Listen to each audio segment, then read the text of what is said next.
Kembali lagi di Cerita Cinta Channel. Jangan lupa like, comment, and subscribe ya. Terima kasih. Kay berhasil menghapus sisa air matanya. Di angkot ia masih terisak. Tidak peduli orang-orang memberinya tatapan iba dan kasihan. Mungkin mereka berpikir Kay sedang putus cinta atau sedang mengalami masalah remaja. Dia mengusap matanya sebelum masuk ke minimarket. Agak lama dia berusaha menguasai diri, menarik nafas pelan dan menghembuskannya dengan perlahan juga. Setelah isak kecil menghilang, dia masuk. Sudah datang, Kay. Hamzah baru saja membereskan etalase minyak goreng. Dia menumpuk kardus-kardus yang sudah kosong. Iya, Kak. Sambil menunduk, ia langsung pergi ke arah gudang, masuk ke dalam kamar mandi, mengusap wajahnya berkali-kali, menghilangkan bekas air mata yang tersisa. Setelah berhasil menenangkan diri, akhirnya ia keluar. Kamu baik-baik saja, Kay. Hamzah merasa khawatir. Wajah Kay terlihat pucat. Kepalaku agak pusing sedikit, Kak, tapi aku baik-baik saja. Lalu ia duduk di belakang kasir dengan lemas. Benar, kamu gak apa-apa. Aku bisa gantiin, hari ini gak ada kuliah. Kay memandang wajah Hamzah sumringah. Benar, Kak, nanti aku bayar pas gajian ya. Sudah, tenang saja. Kamu pulang aja, istirahat. Wajahmu terlihat pucat. Makasih ya, Kak. Kay sangat bersyukur karena Hamzah mau menggantikan shiftnya. Lalu dia pergi meninggalkan minimarket, membawa luka menganga di hatinya. Bagaimana Basma bisa punya pemikiran seperti itu? Dari saat pertama kali dia ada dalam kehidupannya, Kay selalu menganggap Basma adalah separuh dari nafas kehidupannya. Apalagi semenjak kepergian orang tuanya, Basma adalah obat sekaligus udara yang membuatnya tetap bernafas.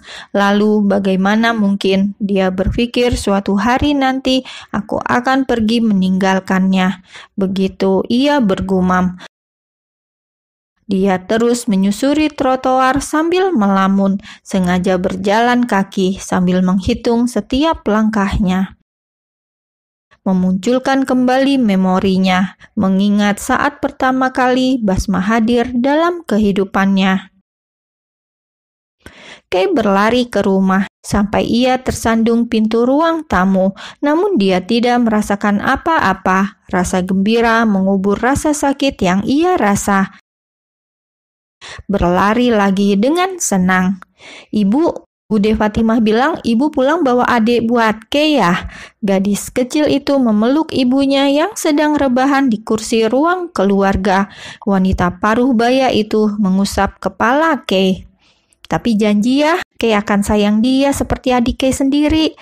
Ibu membelai wajah Kay penuh arti, namun ia tidak pernah tahu apa yang ibu simpan di hatinya saat itu.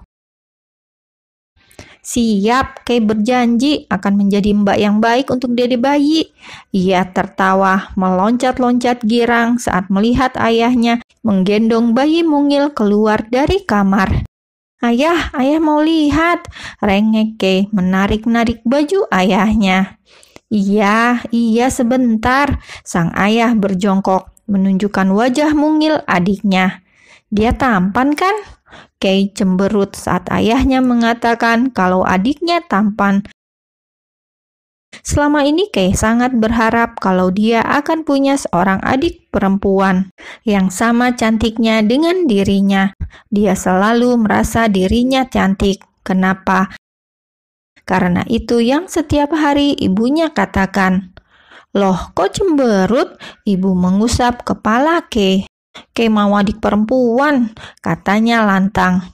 Loh kenapa? Kay perempuan, lalu adiknya laki-laki. Pas sekali, yang satu putri cantik, yang satunya pangeran tampan.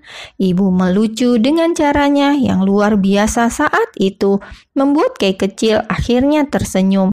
tidak berhenti menciumi adiknya yang diberi nama Basma Adiputra saat itu, dan sampai kedua orang tuanya meninggal, Kay tidak pernah sekalipun menanyakannya dari mana Basma berasal. Pangeran kecil itu adiknya dan akan selalu jadi adiknya. Tentunya sampai hari ini air mata Kay kembali menetes. Ia sesegukan. Memasuki rumah sudah hampir gelap di luar. Ia sengaja duduk cukup lama di kursi di pinggir jalan tadi. Dia membuka pintu rumah, melihat sepatu Basma ada di sana. Jadi berandal kecil itu sudah pulang, batinnya. Sekali lagi dia berusaha menguatkan pertahanannya agar air matanya tidak tumpah lagi. Basma muncul dari dalam karena mendengar suara pintu terbuka. "Mbak," panggilnya pelan. Kay diam, berjalan di hadapannya tanpa sedikit pun menoleh. Ia langsung masuk ke kamar, menelungkupkan kepalanya di atas bantal sambil menangis. Ia merasa gagal menjadi seorang kakak. "Mbak Kay," Basma mengetuk pintu berulang kali. Tidak ada suara sahutan. Ia menempelkan telinga di pintu, namun tidak terdengar apapun. "Mbak, Bas minta maaf, Mbak." Masih tidak ada reaksi apapun.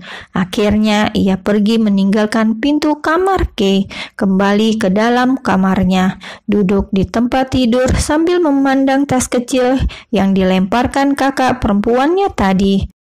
Ia keluar lagi, berjalan menuju pintu kamar Kay. "Mbak, maaf, Basma benar-benar minta maaf. Bas janji akan menurut semua kata-kata Mbak Kay. Keluarlah Mbak, bicara denganku." Ketukan tangan Basma melemah. Ia juga mulai terisak. Ada air mata merembes ke pipinya. "Maaf Mbak, Bas memang kurang ajar. Pukul saja Basma Mbak."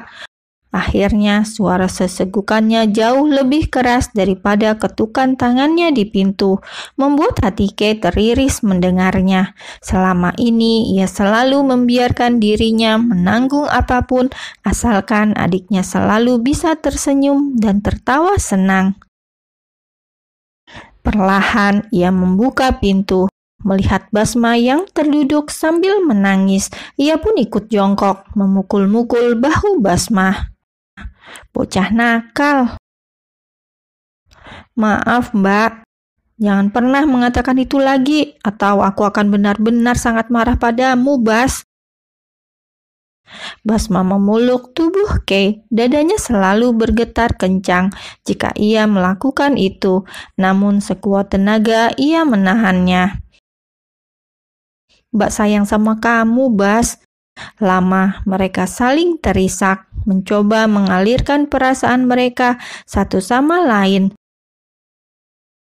"Kamu itu adiknya Mbak, sampai kapanpun akan seperti itu." Dipukulnya bahu adiknya berulang. Basma masih sesegukan. Ia benar-benar minta maaf. Ia sadar kata-katanya tadi sangat menyakitkan. Ia sendiri merasa sakit hati, apalagi Kay. Seseorang yang selama ini telah hidup menjadi separuh nafasnya. Kay selalu mengatakan bahwa hidupnya adalah dia. "Maaf Mbak." Mereka sama-sama menangis sampai lama, mencoba menguatkan diri masing-masing bahwa ikatan darah ada ataupun tidak, mereka tetaplah saudara. "Aku lapar Mbak." Setelah berhasil menguasai diri, mau tidak mau Kay tertawa.